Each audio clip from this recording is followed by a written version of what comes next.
सौतेली माँ के गैर इंसानी सलूक का शिकार एक और मजलूम बेटी शमीम आफ्ताब, उम्र 19 साल, सकना गुजरांवाला। शमीम पर क्या बिप्तान पड़ी और बाप की बेटी से लाताल्लुकी ने क्या गुल खिलाए, जरा सुनिएगा। मैंने मैट्रिक किया है। आगे पढ़ने को दिल नहीं चाहा, पढ़ाया नहीं है? मैं 3 साल की थी, भाई मेरा 5 साढ़े 5 साल के थे, तो मेरे अब्बू ने मेरी अम्मी को तलाक दे दी और मेरे अब्बू ने दूसरी शादी कर ली।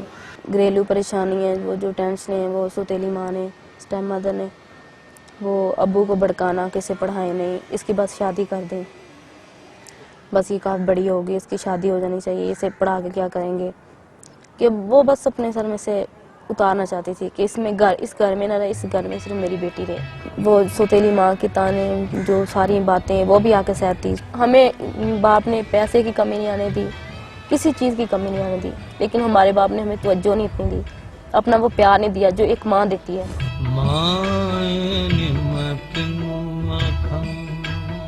माँ का क्या, उन्होंने बाप का भी नहीं प्यार दिया।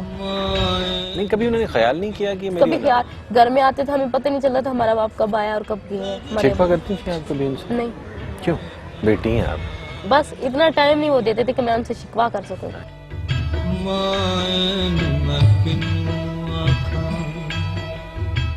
बात यहाँ खत्म नहीं होती, बल्कि यहाँ से शुरू होती है। सौतेली माँ और सगा बाप बेटी को ब्याहना और जबरदस्ती डोली पर चढ़ाना चाहता था, लेकिन इजाबो कबूल की ये दास्तान जो बीबी सुना रही हैं, कम से कम एक मुस्लिम मुआशरे की तस्वीर हरगिज नहीं हो सकती। तो अचानक गांव का मौलवी है, मेरा भाई है, और वो जो मेरी स्टेप मदर है, मेरा बाप, ये अंदर दाखिल हुए और आते ही ना मेरे जो भाई ने मेरे बालों से पकड़ लिया। कोई बात किए बगैर? कोई बात किए बगैर ना, क्योंकि पहले वो मेरी मिन्नतें करते रहे कि तुम मान जाओ रिश्ते से, मैं नहीं मान रही थी ना। सारे मारना शुरू कर दिए, सब नहीं, अपनी तरफ से किसी ने कोई कसर नहीं छोड़ी। तो मेरा भाई कहता है, अब गांव का हत्या कि यहाँ तक मेरा बाप, इतनी मेरे बाप में गैरत नहीं थी कि गांव का मौलवी होकर मुझे मार रहा था, इतनी उसमें गैरत नहीं थी। इसी तरह फिर मार तो शद्दत करते रहे, मैं नहीं मानी, मेरे हाथ में पेंसिल क्या थे मारते? निकाला, मैं भी साइन करो ना, निकाला, मुझे पता भी, लड़की का भी नहीं पता, मैंने देखा भी नहीं है। तो और आप उस मौलवी के सामने कहती रही कि मैंने कबूल नहीं करना? और अच्छा, वो मौलवी था, विलन था? मुझे सब हद तक वो मौलवी मारता रहा कि ये माने, ये माँ बाप कहने पे नहीं, मुझे कहते कलमा पढ़ो, मैंने कहा मैंने नहीं पढ़ा, तुम मुझे मार भी दोगे ना, ये मेरे माँ बाप मार दे, तुम क्या होते हो हमारे मामले में बोलने वाले। मेरा चेहरा पहचाना ही नहीं जा रहा था कि ये मैं हूँ, मेरी आंखें नहीं खुलती थी, मुझे मारते रहे, मैं नहीं मानती रही, तो मैं फिर बेहोश हो गई हूँ। मेरे सर में इस तरह इन्होंने पता नहीं क्या चीज मारी है, मैं बेहोश हो गई हूँ। टैक्सी में फेंका, ये लोग मुझे लेके आए फिर इधर पिंडी लेके आए, मुझे नहीं होश कि अच्छा, इतने सफर में मुझे होश नहीं आया। इन्हीं के घर में अभी मैं इनके घर में तकरीबन 10-12 मिनट हुए हैं आए हुए, तो मुझे होश आ गया है। शमीम आफ्ताब ने जबरदस्ती का निकाह ठुकरा दिया, लेकिन इसकी जान खलासी हरगिज नहीं हुई और बिन निकाही लड़की को गुजरांवाला से बेहोशी के आलम में रावलपिंडी रुखसत कर दिया गया, जहां एक और मार्का शमीम का मुंतजिर था। मैं डॉक्टर वगैरह को बुलवाया और डॉक्टर ने कहा ये लड़की आप कहाँ से लेके आए ना। फिर अच्छा, वो तो इंजेक्शन लगा के चला गया ना, तो कोई फर्क नहीं पड़ा। जब तो बाद में उस लड़की की माँ आई है कमरे में, कहती है कि तुम हमारी बहू हो। मैंने कहा मैं तुम्हारी बहू किस तरह बन गई जब मैंने निकाह नामे में दस्तखत ही नहीं किए, ना इजाबो कबूल किया, कुछ भी नहीं। मैं कह रही हूँ मैं बेहोश हूँ, तो मुझे मार के फेंक के भिजवा दिया। उसी दिन फिर उन्होंने मेरे पाँव में जंजीर डाल दी ना। कहते हैं कि ठीक है, इस तरह नहीं मानेगी तो भागेगी तो नहीं ना, तो मौलवी को बुलाने चले गए। उसकी माँ को फिर मैंने कहा मुझे प्लीज 2 मिनट खोले, वॉशरूम जाना है। मैंने को बहाना तो लगाना था। सीढ़ियों पे चढ़ी हूँ, मैंने डबल मंजिल से छलांग लगा दी। तो मैंने जब डबल स्टोरी से छलांग लगाई है नीचे की तरफ, तो उसी तरह मैंने भागना शुरू कर दिया। छोटे मोटे आई चोटें क्या आई, कपड़े फट के, इधर से तो टांगों से तो कपड़े फट के ना। दूसरी स्टोरी से छलांग लगाई है, सब लोग बाजारों में देख रहे हैं, मैं भाग रही हूँ, वो लोग मेरे पीछे टैक्सी लेके भाग रहे हैं।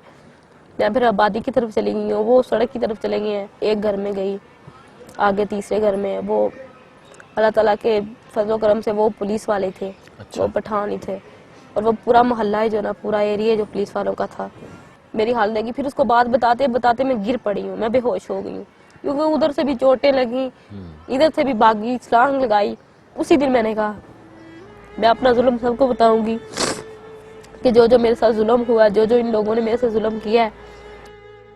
گجرانوالہ کی شمیم آفتاب نے ظلم و ستم کی جو داستان سنائی اس کے کئی تاریک پہلو ہیں, لیکن باپ جو بیٹی کے سر پر سایہ ہوا کرتا ہے, آج یہ بیٹی اسی سے دکھی ہو گئی ہے. کہ بغیر کہا کہ میرے باور بھائی نے بھیج دیا, اتنے غیرتی ہے. والد صاحب آپ کے کیا کرتے ہیں؟ بس زمیندار ہی ہیں. کیا نام ہے ان کا؟ ملک آفتاب حسین. گجرانوالہ شہر میں رہتے ہیں؟ نہیں, گاؤں میں کلیر اونچا میں رہتے ہیں. آپ کے ساتھ اس لیے ہوا کہ آپ بیٹی تھی؟ بالکل. کس سے شکوہ ہے؟ کس سے کروں, مجھے تو سب لوگوں سے شکوہ ہے. باپ سے, وہ چھوٹی شادی کرنے والے ڈرامے باز آدمی سے, یا اپنی قسمت سے؟ اصل میں مجھے اپنی قسمت سے شکوہ ہے. قسمت سے تو نہیں کرتے مجھ سے, کیونکہ شروع سے ہی میری قسمت اس طرح کی تھی. پیدا ہوئی تو ماں کا پیار نہیں ملا, پھر باپ کا نہیں ملا, بھائی بہن کی توجہ نہیں ملی, ماں باپ کی توجہ نہیں ملی, اور ابھی. اور یہ آپ سمجھتی ہیں کہ آپ کو صرف بیٹی ہونے کی سزا ملی؟ بالکل.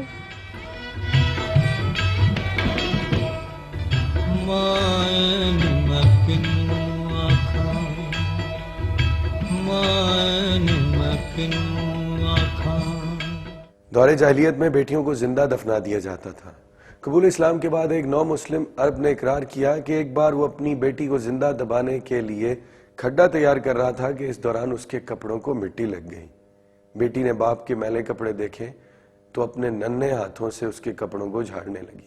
اس کے باوجود روایات میں جکڑے ہوئے اس باپ نے اس بیٹی کو زندہ دبا دیا. بیٹیوں پر تشدد اور ان کے ساتھ زیادتی دور جاہلیت کی بدترین مثال ہے. بیٹیوں پر رحم کیجئے تاکہ ہم پر بھی رحم کیا جا سکے. Just take good care of yourself always. اللہ حافظ.